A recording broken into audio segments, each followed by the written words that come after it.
In this video, I'll be showing you how to review your assets in order to find low performing assets to replace with better options, or just pause in order to get the best possible performing ad in front of your target customer.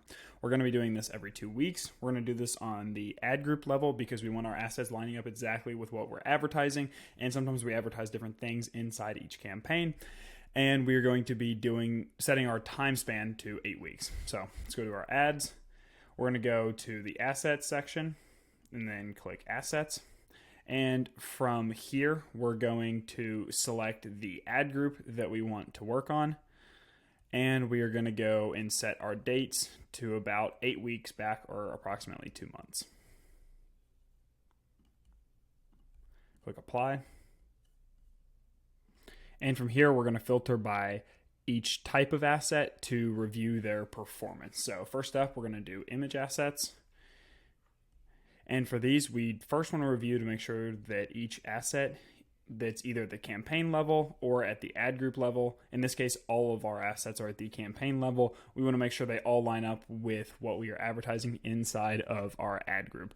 Because these images will be showing to every single ad group, we want to make sure that they line up with what we're marketing. So in this case, we only have one ad group inside of our campaign. So all of these images obviously have to do with dentistry, and they line up exactly with what we are advertising. Next, we are going to filter the ad assets. Let's make sure we filter the assets by, go to image. We want to make sure we filter them only by the enabled ones, because we don't really care about the paused assets, because obviously they aren't running. We're also going to filter by number of conversions. And then we want to go down to the bottom and look at the click-through rate. We also want to look at our average cost per click and our number of conversions. So we're going to scroll back up to the top, and we can see that we don't have a ton of conversions from these actual image assets. So we'll be going back to look at the number of clicks that each are receiving, so we can try to find some assets that may not be getting the performance that we expect out of them. Additionally, we can filter by impressions to possibly find some images that are getting a significant amount of impressions but 0 clicks. So if we go down here and we see our average click-through rate is 10%, this means that for every 10 impressions that a picture gets, we should expect to see at least 1 click. So if we get, let's say, 40 impressions, we would expect at least 4 clicks. So both of these can clearly be paused because they are not getting, they've had 4 times the number of expected impressions needed for a click, and they've gotten 0 clicks. So those are easy ones to pause. The remaining images that actually have clicks all have click-through rates relatively around 10%, so we can leave those as they are. If, for example, we will go into another account where it has more conversions, and we'll show you how to make judgments based on the conversion data. So next up, we are going to go to site links. This is the same thing as the images, except we want to make sure that obviously whatever's being talked about inside the site link obviously has to do with our ad group. So like we said before, we only have one ad group in this campaign, and our account only has one campaign, so we're just making sure that it all lines up with what we're trying to advertise inside this one ad. So we have it filtered by impressions, so we can just check anything that's actually gotten views. The first thing we want to check are the automatically created ones. Sometimes these are really beneficial because Google knows exactly what the customer is looking for, but there are other times where they don't know what you were trying to advertise in particular, and the algorithm that comes up with the site link doesn't necessarily match what you were trying to show your customer. So being able to review these and pause them based on both their performance and how much relevance they have to what you're actually advertising is extremely beneficial. So something right here like community matters, this is a site link, which means that we are trying to take people to a specific page on our website, and we don't really have a page on our website dedicated to a specific community or any community organizations. So this is something that is not relevant. So what we want to do here is just go ahead and pause that. Next up, we can see that there aren't any conversions related to the assets, so we're really just going to be viewing the click data. So we'll come down here and we see that the average click-through rate is around 5%. So we're looking for anything that clearly should have already had a click but does not yet already. So a 5% click-through rate essentially means that for every 20 impressions, we expect 1 click. So if anything has more than 40 impressions and no clicks, that is something that we can go ahead and pause. The only one that has no clicks has 30, which is less than our 2 times the number of impressions that we would expect to have a click. So we're going to let that continue to run because it still has some relevance to what we're advertising.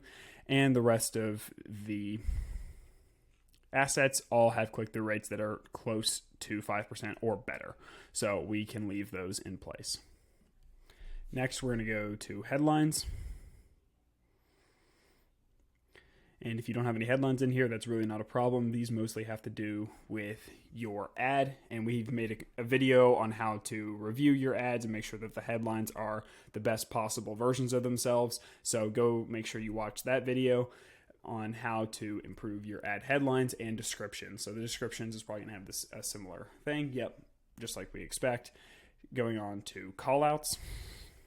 These similar to site links, except people don't actually click to a specific portion of your website. These are just call to actions, and we want to see if any of them have a bad conversion rate or click-through rate or anything like that. And as we can see here, all of these assets are performing really similarly.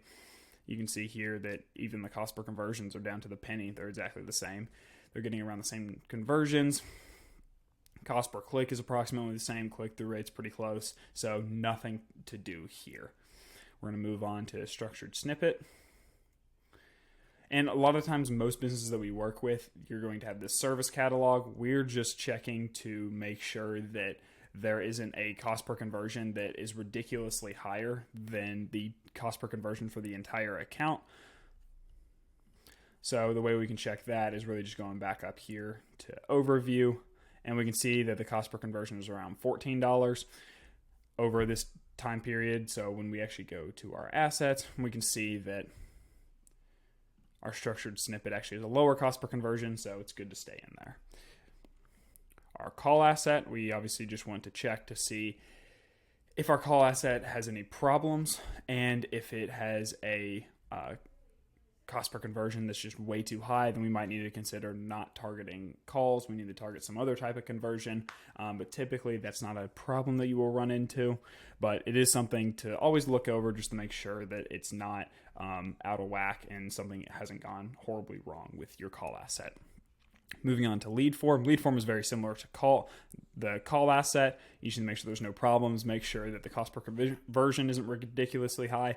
If it is ridiculously high, you might want to consider just pausing the lead form and sending people to a lead form on your website instead of doing Google's lead form, because that could be causing the high cost per conversion. But those are all things to take into consideration. We're going to go to our location asset. As you can see here, we're just making sure that the location is correct. It should be if you set up your account correctly. We're not really looking to pause this or anything. This is just something we're going to leave on the account. It's just something we want to review just to make sure that nothing's going horribly wrong, as always, making sure the account is in good standing. So if you notice that your average cost per click is ridiculously high or something along the lines of the cost is just out of whack, it's just something to keep an eye on. We're going to go here to price. We don't have any price assets in this one, so we won't review it for this particular campaign, but price assets follow the exact same logic. We just want to make sure that the pricing is still up to date for whatever services we are offering. So if you have monthly or seasonal specific prices, make sure that those are up to date. And you also want to make sure that the cost per conversion or the cost per click isn't ridiculously high in comparison to the rest of your campaign or ad group. And obviously you can check that by going to the overview. If you have an app, very similar thing. And then promotions are the same thing as price. You just want to make sure that the promotion is up to date. So you want to make sure that the company is still offering it, because obviously you don't want to run a promotion if the company can't fulfill on that promise. And you want to make sure that the cost per conversion is lower than the cost per conversion for that particular ad group. As we can see here, it is way below. If you do see that a promotion is performing really well, you might want to talk to the business about running some more promotions, because clearly those are ways to boost clicks and conversions to your website and for the business as a whole. So that's a quick overview of how to go through all of those assets.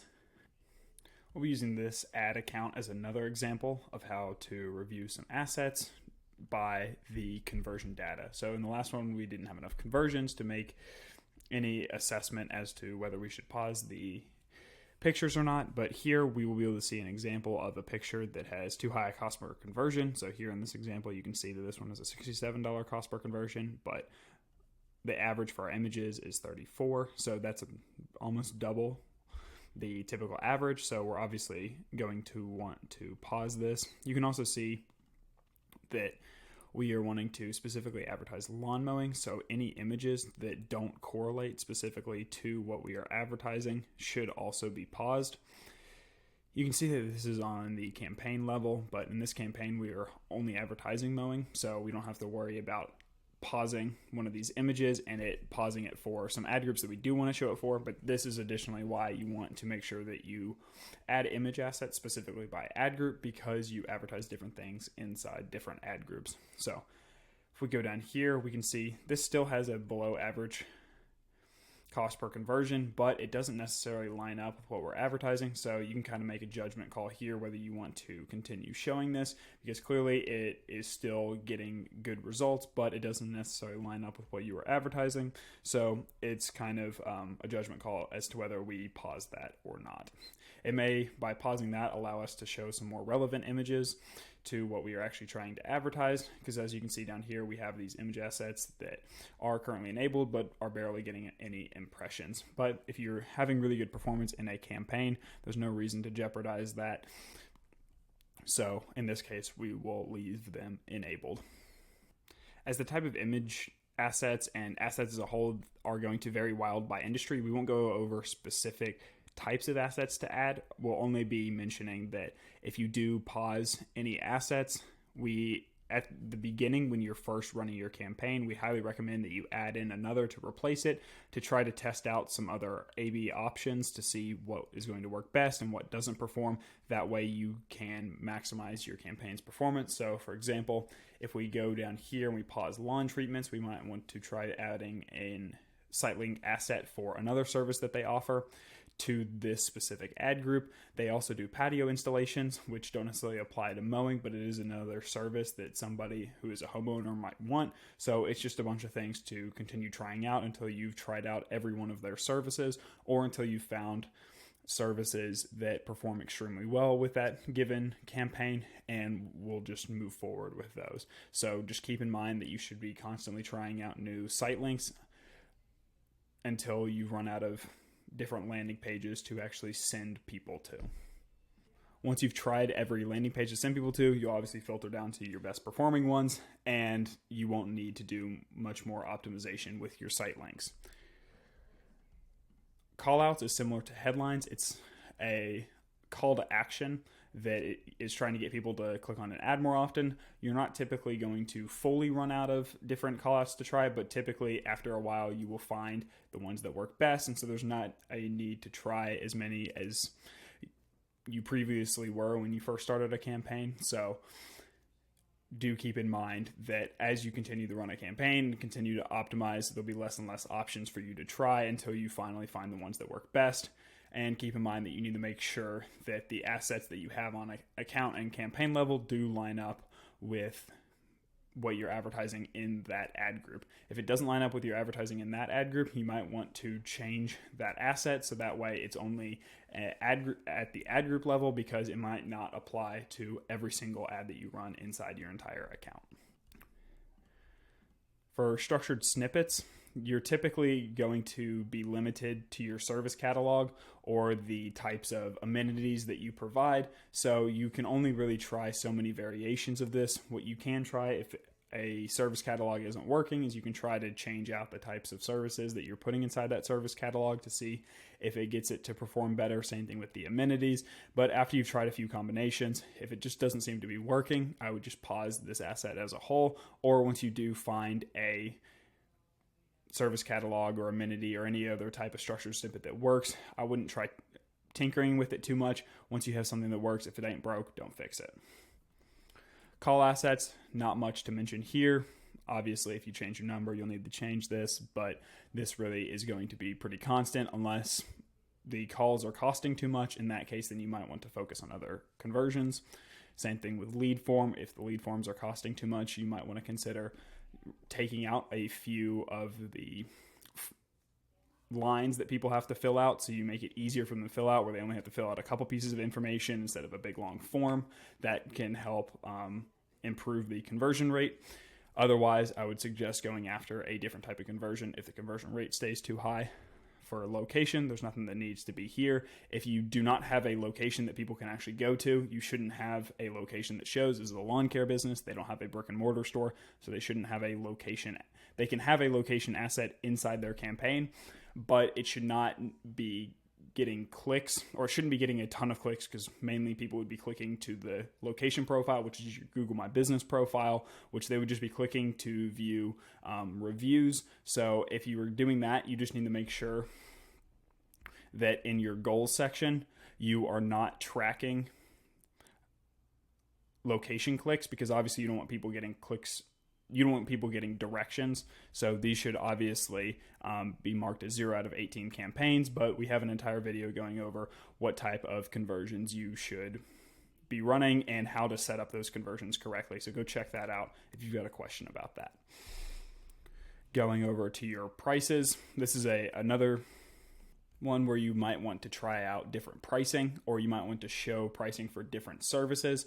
In this case, we don't have any prices for this account, so I can't show you that exactly, but what you're going to want to do is put in different types of pricing. Maybe people that are going to look for lawn mowing also want to see the pricing for